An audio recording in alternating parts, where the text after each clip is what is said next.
Accusé de détournement de mineurs et de viol sur mineurs sur une jeune fille de 14 ans, Joseph Mayombo, ce compatriote de 48 ans, balaie du revers de la main ces accusations qui pèsent sur lui. Pour le mis en cause, il est incongru de parler de viol et de détournement pour une relation entretenue avec la bénédiction des parents de la victime. Sa grand-mère et sa mère savaient qu'elle était avec moi à la maison. De temps en temps, ils venaient, je leur donnais aussi de l'argent. L'autre jour, sa grand-mère est venue prendre l'argent de la bouteille de gaz, plus 10 000, et ils venaient même manger à la maison. Là, je m'apprêtais à donner une somme de 50 000 francs pour faire venir ces deux petites soeurs qui sont à Libreville.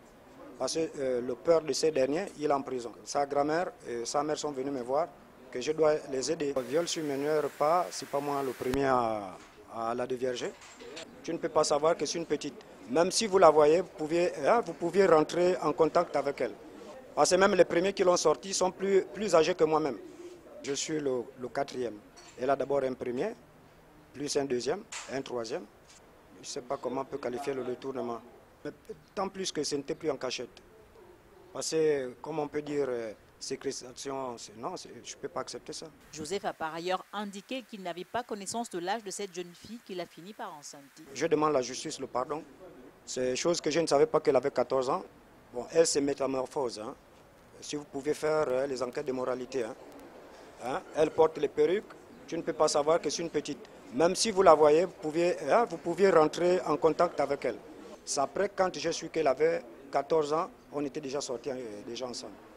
Et elle était déjà enceinte, donc je ne pouvais plus rien faire. C'est un acte qui est déjà posé, on ne peut pas la nier. Il n'y a que des pardons que je demande.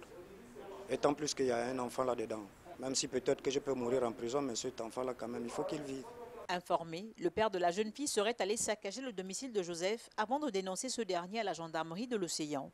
Certains parents, à l'instar de la maman et de la grand-mère de la victime, complices de la débauche et de la dépravation de leurs enfants, mériteraient d'être durement sanctionnés par la loi pour servir d'exemple.